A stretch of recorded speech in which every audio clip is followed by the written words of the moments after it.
प्रवक्ता गणित सरदार वल्लभ भाई पटेल इंटर कॉलेज मुबारकपुर ममरखापुर बरियावन अम्बेडकर नगर।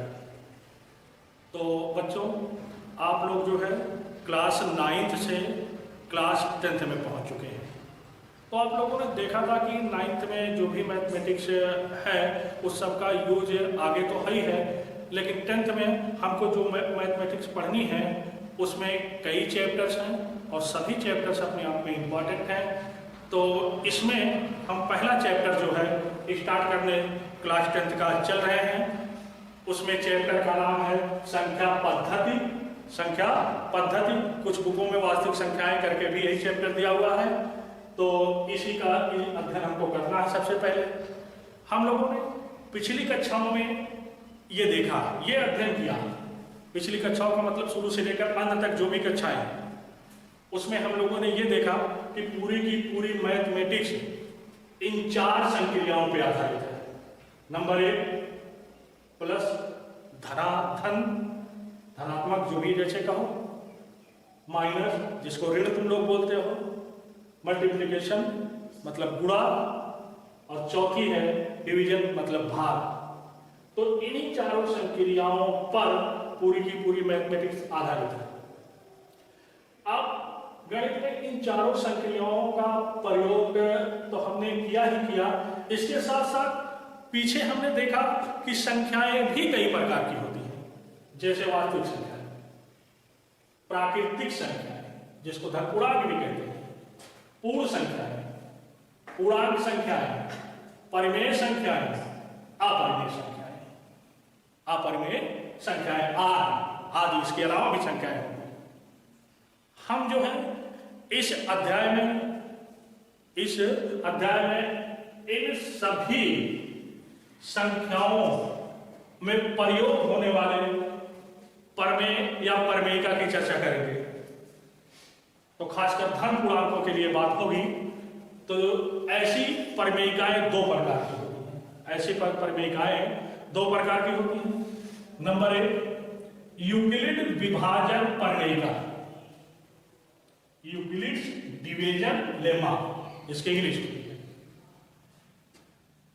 चूंकि यूक्लिड विभाजन प्रमेयिका एक लंबी प्रक्रिया होती है, एक लंबी प्रक्रिया होती है, इसलिए इस पूरी प्रक्रिया को हम यूक्लिड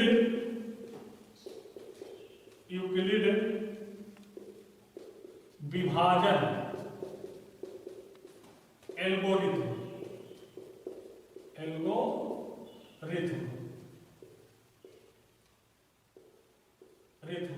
भी कह सकते हैं। यूक्लिड विभाजन प्रमेयिका तो है, और चूंकि एक लंबी प्रमेयिका है इसलिए इसको यूक्लिड विभाजन एल्गोरिथम भी कह सकते हैं। तो सबसे पहले हम बात करेंगे, सबसे पहले बात हम करने चल रहे हैं इसी यूक्लिड विभाजन प्रमेयिका की। सबसे पहले हम बात करने चल रहे हैं यूक्लिड विभाजन प्रमेयिका की। तो क्या कहती है यूक्लिड विभाजन प्रमेयिका? पहले इसका स्टेटमेंट ध्यान से सुनिए। क्या है? यूक्लिड विभाजन प्रमेयिका हमेशा 2 धन पूर्णांकों के लिए बात करती है। इस प्रमेयिका के अंतर्गत, इस प्रमेयिका के अनुसार यदि A तथा B 2 धन पूर्णांक इस प्रकार हो कि A बड़ा है B से, इस प्रकार हो कि A बड़ा है B से, और तब यदि A को B से भाग दिया जाए, A को B से भाग दिया जाए, और भाग देने पर भागफल जो है क्यों प्राप्त होता है तथा शेषफल R प्राप्त होता है, तब इस विभाजन प्रमेयिका के अनुसार, इस विभाजन प्रमेयिका के अनुसार A बराबर जो होगा वो B गुणे Q प्लस R होगा। जहां R की अपनी एक विशेषता है, ये 0 हो सकता है, 0 से बड़ा हो सकता है किंतु b से छोटा होगा। मतलब जिसको हम लिख सकते हैं 0 से बड़ा या बराबर किंतु b से छोटा है। अब ये r 0 से बड़ा हो सकता है, बराबर हो सकता है और b से छोटा हो सकता है।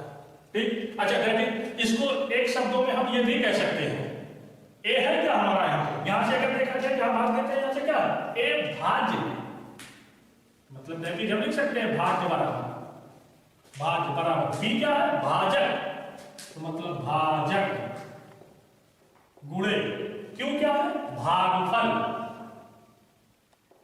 भागफल प्लस r क्या है शेषफल, शेषफल मतलब दैट भाज्य बराबर भाजक गुणे भागफल प्लस शेषफल। तो ये है यूक्लिड विभाजन प्रमेयिका का स्टेटमेंट। इसके अंतर्गत हम तमाम संख्याओं के लिए, तमाम धनपूर्णांकों के लिए हम यूक्लिड विभाजन प्रमेयिका का सत्यापन भी करेंगे जो कि पूछा जाता है। और एक चीज है, ये जो यूक्लिड विभाजन प्रमेयिका है ये एक लंबी प्रक्रिया होती है, ये एक लंबी प्रक्रिया होती है, इसीलिए इसको यूक्लिड विभाजन एल्गोरिथ्म भी कहते हैं, एल्गोरिथ्म भी कहते हैं, यूक्लिड विभाजन एल्गोरिथ्म भी कहते हैं। तो वास्तव में चूंकि हम बात कर रहे हैं कि यूक्लिड विभाजन प्रमेयिका की, तो ये चूंकि एक लंबी प्रक्रिया, इसी का प्रयोग लंबी प्रक्रिया के रूप में कर दिया गया है तो यूक्लिड विभाजन एल्गोरिथ्म हो जाता है। तो इससे क्या साबित हुआ कि यूक्लिड विभाजन एल्गोरिथ्म यूक्लिड विभाजन प्रमेयिका का एक अनुप्रयोग है। इसकी सहायता से हम दो संख्याओं का महत्तम समापवर्तक निकालना सीखेंगे।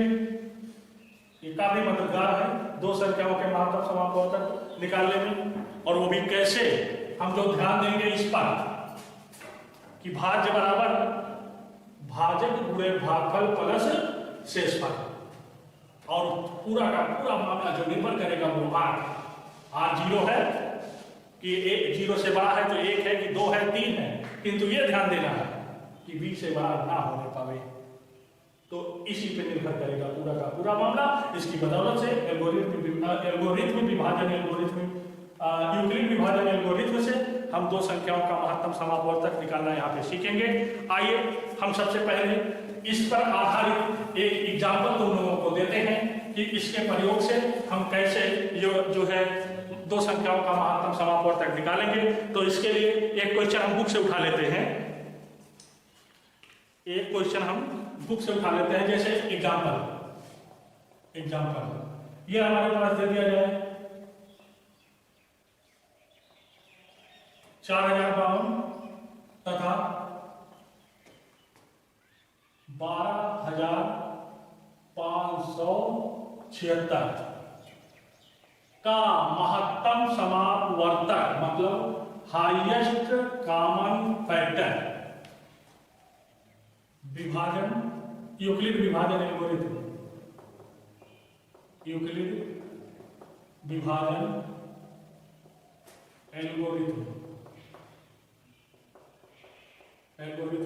से ज्ञात करो। ये है हमारा एग्जाम्पल। अब इसका सलूशन हमको देना है, तो हम यूक्लिड विभाजन एल्गोरिथ्म के द्वारा हम दो संख्याओं का हाईएस्ट कॉमन फैक्टर मतलब महत्तम समापवर्तक कैसे ज्ञात कर सकते हैं। हमको सबसे पहले किन किन बिंदुओं पे ध्यान देना है ये ध्यान दीजिएगा। तो सॉल्यूशन है ये इसके सॉल्यूशन की बात करें तो सबसे पहले हमको जो दो संख्याएं दी होती हैं उनमें ये देखना है कि कौन सी संख्या छोटी है कौन सी बड़ी है। पहली चीज ये देखना है कि कौन सी संख्या छोटी है और कौन सी संख्या बड़ी है। तो पहली चीज हमको ये देखना है। तो यहाँ पे अगर देखा जाए तो एक हमारे पास 4052 है और दूसरी 12,576 है। तो बड़ी कौन हुई 12,576 ना, यहाँ कह देंगे चूंकि 12,576 बड़ी है 4,500। ये तो है, ये कॉमन प्रक्रिया पहचानने के लिए जो है इस चीज को ध्यान देना जरूरी है। अब हम जैसे पिछली कक्षाओं में जैसे भाग देते थे वैसे ही भाग देंगे। अब किसको किससे भाग देंगे? तो बड़ी संख्या को छोटी संख्या से भाग देंगे और देखते हैं फिर कि भागफल कितना आता है और शेषफल कितना आता है। तो भाग यहाँ नहीं देना है, यहाँ पता चला कि लंबी प्रक्रिया करो क्या करो कुछ नहीं, रफली देना आता है, कहीं साइड में कर लो, साइड में कहीं कर लो। जैसे हमने साइड में चूंकि कैसे करना है यहाँ हम कर दे रहे हैं। अब यहाँ भाग करना है तो लोगों को साधारण वही 12,576 भागे कितना 4,052। ठीक, अब ये भाग करोगे तो भाग इसका करोगे तो देखोगे भागफल कितना जाएगा और शेषफल कितना जाएगा। तो यहाँ अगर इस तरह से भाग दिया जाए तो हमको भागफल 3 प्राप्त होगा, भागफल 3 प्राप्त होगा और शेषफल जो यहाँ प्राप्त होगा वो बहुत ही जबरदस्त संख्या प्राप्त होगी। ठीक, 420 प्राप्त होगी। ठीक, अब शेषफल का मतलब तुम लोग समझ ही रहे हो, शेषफल हमेशा यहाँ भाजक से छोटा होना चाहिए। तो भाई है, तो चलो फिर जब ये प्रक्रिया हम देख लिए कि 12,576 में 4,052 से भाग देने पर भागफल 3 और शेषफल इतना, ये क्लियर हो गया। तो इसी चीज को हम यहाँ लिखेंगे। ठीक, जो फेयर काम होगा, ये तो रफली था दिखा दिया आपने, फेयर है, यहाँ लिखोगे चूंकि 12,576 को 4,052 से भाग देने पर भागफल 3 तथा शेषफल 420 प्राप्त होता है। ठीक, तो इसलिए यूक्लिड विभाजन प्रमेयिका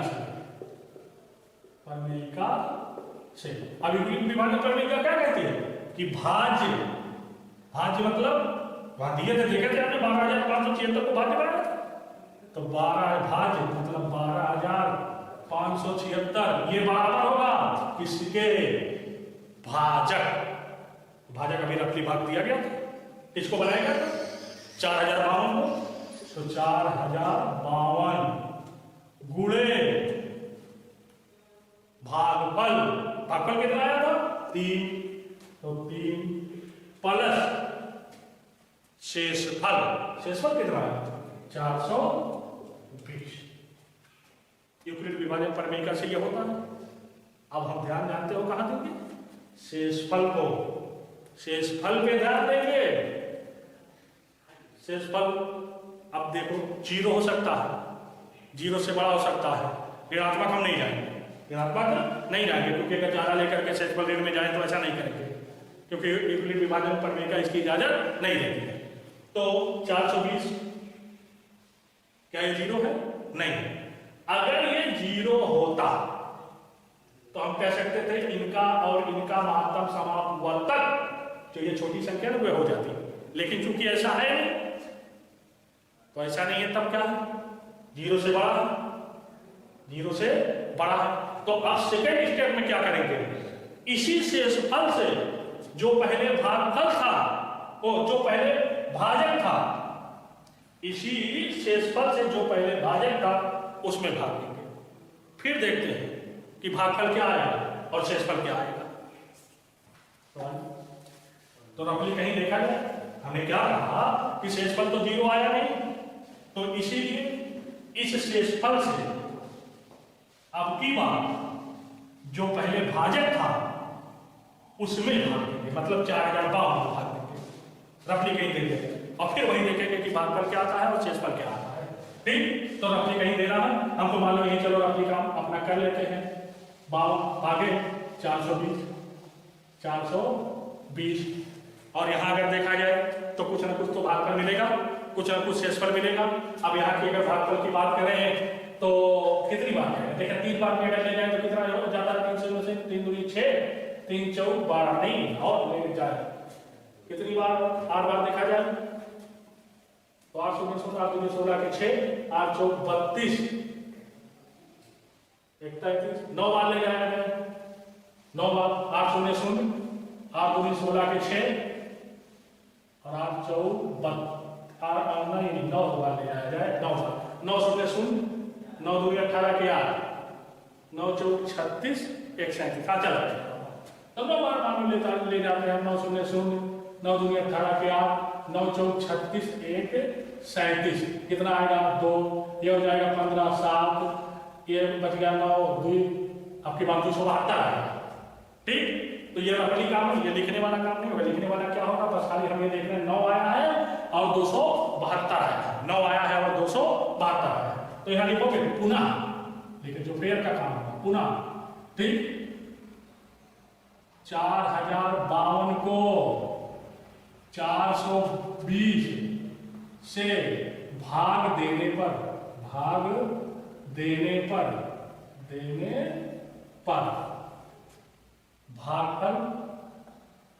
भागफल कितना 9 तथा शेषफल 272 प्राप्त होता है, तो इसलिए विभाजन एल्गोरिथम, इसलिए यूक्लिड विभाजन प्रमेय से, यूक्लिड विभाजन प्रमेय से यूक्लिड विभाजन प्रमेय क्या कहते हैं, भाज्य बराबर। तो अगली बार भाज्य कौन है, 4052, ये बराबर होगा किसके, भागफल भाजक है, भाजक कौन है, भाज्य बराबर, भाज्य मतलब 4052 बराबर भाजक गुणे भागफल। भाजक यहाँ कौन है, यहाँ भाजक 420 है ना, तो 420 गुणे भागफल मतलब 9 प्लस में शेषफल मतलब 272।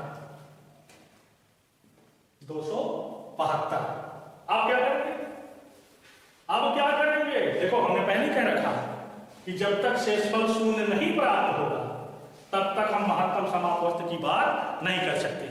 तो आप क्या करेंगे, फिर देखेंगे ये शेषफल क्या शून्य है, नहीं है, तो आप क्या करेंगे, अब फिर वही प्रक्रिया 272 से भाग देंगे 4052 को, रखे ही कहीं, और फिर देखेंगे कि भागफल क्या आता है और शेषफल क्या आता है, भागफल क्या आता है, शेषफल क्या आता है, और उसके बाद पुनः यूक्लिड विभाजन प्रमेय का प्रयोग करेंगे, अब अच्छा आपकी बात, फिर तुम लोग भाग करके चेक कर लेना कि 4052 को 272 से अगर भाग दोगे, 4052 को अगर 272 से भाग दोगे तो जानते हो क्या होगा, 4052 को नहीं, इसको आपकी बात तो हाँ, ये देखना यूक्लिड विभाजन प्रमेय कैसे होगा, फिर वही प्रक्रिया पुरानी प्रक्रिया अपनाएंगे। अब पुरानी प्रक्रिया क्या थी हमारी कि शेषफल तो भाई 0 आया नहीं, अब शेषफल 0 नहीं आया तो फिर क्या किया जाएगा, पीछे हम हो सकता है कुछ गलत बोल रहे हो, उसको ध्यान दीजिएगा, आप जो बोल रहे हैं उस पर गौर करिएगा। ठीक, तो अब क्या करेंगे, फिर वही प्रक्रिया, क्या प्रक्रिया, इस वाले भाजक में इस वाले शेषफल से भाग देंगे। ठीक, तो ऐसा करेंगे, तो इसका मतलब क्या, 420 में 272 से बार भाग दिया जाएगा, तो 420 में 272 से अगर हम भाग देंगे तो भागफल 1 होगा, भागफल क्या मिलेगा 1 और शेषफल मिलेगा 148। तो वही प्रक्रिया हम फिर तुम लोग भाग करके चेक कर लेना, लेकिन हमको फिगर पे लिखना कैसे, वही बात की हम फिर चर्चा करते रहे। पुनः 420 को 272 से भाग देने पर ठीक, भागफल कितना 1 तथा शेषफल 148 प्राप्त होता है।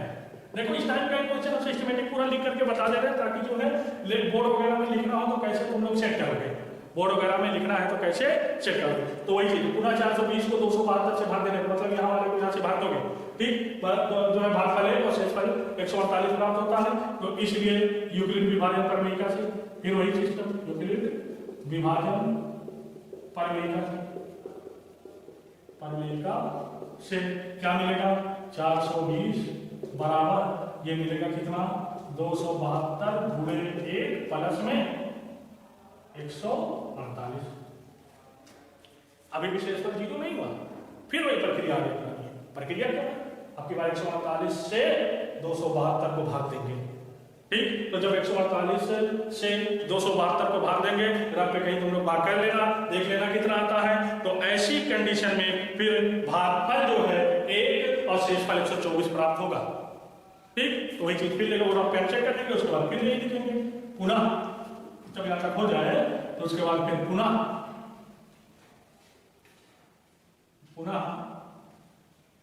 272 को 148 से भाग देने पर भागफल 1 तथा शेषफल 124, शेषफल 124 ठीक से भाग देने पर शेषफल 124 प्राप्त होता है। तो पुनः यूक्लिड विभाजन प्रमेयिका से, इसलिए यूक्लिड विभाजन प्रमेयिका से, यूक्लिड विभाजन प्रमेयिका से क्या होगा, 148 बराबर हो जाएगा, मतलब वही भाज्य बराबर नहीं 272 ये हो जाएगा, 272 भाज्य बराबर, तो 272 बराबर 148 गुणे भागफल मतलब 1 प्लस में शेषफल मतलब 124। फिर गौर करें शेषफल, तो शेषफल चूंकि शून्य है नहीं, तो फिर वही प्रक्रिया। अब की बार क्या होगा, 124 से 148 में भाग देंगे, तो जब 124 में 148 में 124 से जब हम भाग देंगे तो फिर भागफल और शेषफल पे ही गौर करेंगे। तो ऐसी कंडीशन में भागफल जो है, ऐसी कंडीशन में जो भागफल है वो आएगा कितना, 1 आएगा और शेषफल 24 आ जाएगा। तो वही चीज फिर लिखेंगे, तो लिखेंगे पुनः 272 मतलब 148 को 24 से भाग देने पर भागफल 1 तथा शेषफल 24 प्राप्त होता है। इसलिए यूक्लिड विभाजन प्रमेयिका से क्या हो जाएगा, 148 ये बराबर हो जाएगा 124 गुणे 1 प्लस में 24। तो क्या फिर शेषफल 0 हुआ, नहीं हुआ, शेषफल अभी भी 0 नहीं हुआ। तो फिर वही प्रक्रिया अपनाएंगे, अब की बार 24 से भाग देंगे 124 को, रफ पे कहीं भाग करके चेक कर लेंगे, और जैसे ही भाग देंगे तो फिर हम गौर करेंगे कि भागफल क्या आ रहा है, शेषफल क्या आ रहा है। तो फिर भाग करके तुम लोग देखोगे, तो भाग करके अब की बार जब देखोगे तो क्या मिलेगा, ठीक। तो अब की बार 124 को 24 से भाग जब दोगे तो भागफल कितना मिलेगा, ये मिलेगा 4 मतलब 5,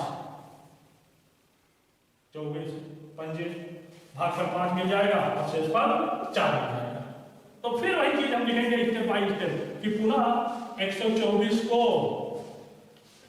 24 से भाग देने पर भागफल 1 तथा शेषफल 4 प्राप्त होता है।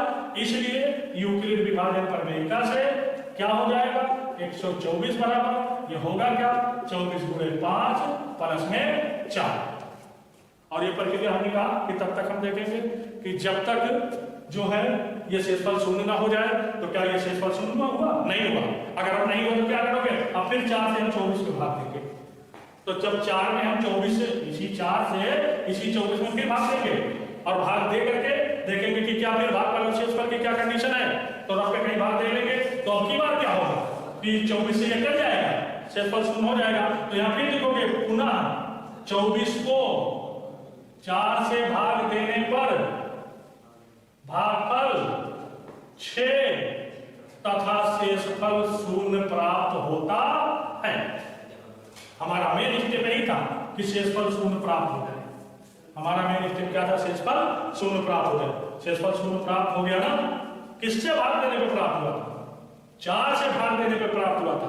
तो लास्ट में जिससे भाग देने पर प्राप्त हो, ठीक, वही संख्या दी गई जो दोनों संख्याएं हैं उसका महत्तम समापवर्धक होता है। ठीक, तो चूंकि शेषफल बराबर 0, शेषफल बराबर 0 हो गया, तो इसलिए ठीक कितना था, 4052 तथा 12576 का मासा बराबर 4।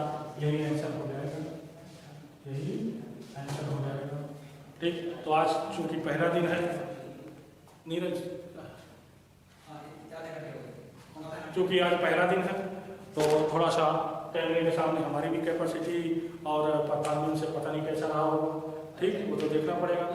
और हाँ, एक चीज और, इसी तरह के कल जो है कुछ क्वेश्चन दिए जाएंगे अगली वीडियो में। तमाम क्वेश्चन जो एक्सरसाइज करने के लिए तुम लोगों को दिए जाएंगे, ठीक, तो उसको करिएगा। प्रक्रिया अगर नहीं समझ में आएगी तो एक बार फिर जो है कमेंट करके बताइएगा। कमेंट करके क्या हमारा व्हाट्सएप नंबर नोट कर लो सभी लोग, हमारा व्हाट्सएप नंबर नोट कर लो।